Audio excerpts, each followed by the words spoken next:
I didn't even know what it was, and actually tell a funny story that at first when I heard the word home care, I was trying to be super mom. I had two kids. One was in middle school, the other one was just barely getting ready to start high school, and trying to get them to their sporting events and their practices and pick them up after school and make sure that they had dinner on time and try to go to every one of his infusion treatments and all of that. And I'm running around like a crazy person and somebody mentions home care and I'm like, my house is fine. And it actually happened right after we had a tree fall on our house from a microburst had blown a tree over.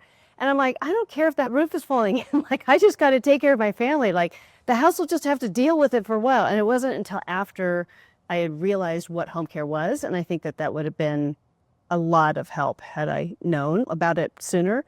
And I have found over the years that a lot of people have never heard of home care, don't even know what it is until you're actually in that crisis and in that moment of like needing help. And it's confusing. Some people don't even realize what the difference is between home care, home health, hospice, all the home-based services, and they all think that they're the same thing, and it's not.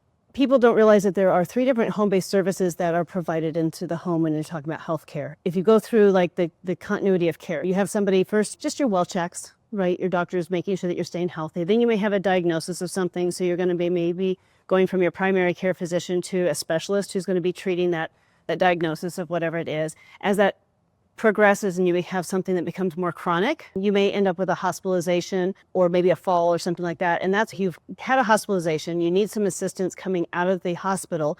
You're going to have home health typically coming in. And what they're going to do is home health is going to come in and they're going to provide like maybe wound care or medication management or physical therapy, occupational therapy, those type of things. And those are all covered by Medicare, but it has to have a diagnosis from your doctor. You have to have a prescription for it. And it's limited services by the number of, you have so many days that you're eligible for, and that's if you are a senior. As you progress through that though, those home health people are coming in and they may be coming in to help you with a bath or something, but they're coming in a couple of days a week, maybe for an hour or two at a time. They're not going to be able to be with you 24 hours a day. So as you get weaker or you continued through the progression of your whatever the diagnosis is, you might need additional help. And that's where home care comes in. And that's what we do. So your non-medical home care is not skilled. We're very much skilled, but we're coming in and we're helping you with assistance with daily living, such as helping you with bathing, dressing, meal preparation, light housekeeping, helping with, safety supervision, maybe even helping with organization. But the biggest thing that we do is we come in and we help with the companionship and that engagement. We all lived through COVID. Nobody wants to go back there. And we all know how isolating it can be.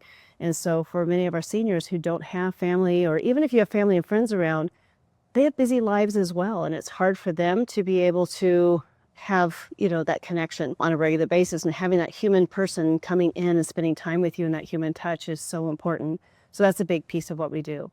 And then as the disease possibly progresses along further, then you do have hospice. Hospice is going to be, you have a prognosis of 3 months or less.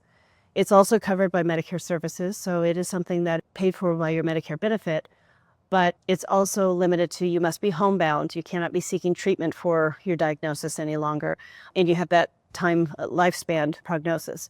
And you also have to continue to qualify for that. So at any of your physician or the hospice may have to be terminated. So if you start getting better, then you no longer qualify for it or what have you. So those are the 3 different services that are provided in the home.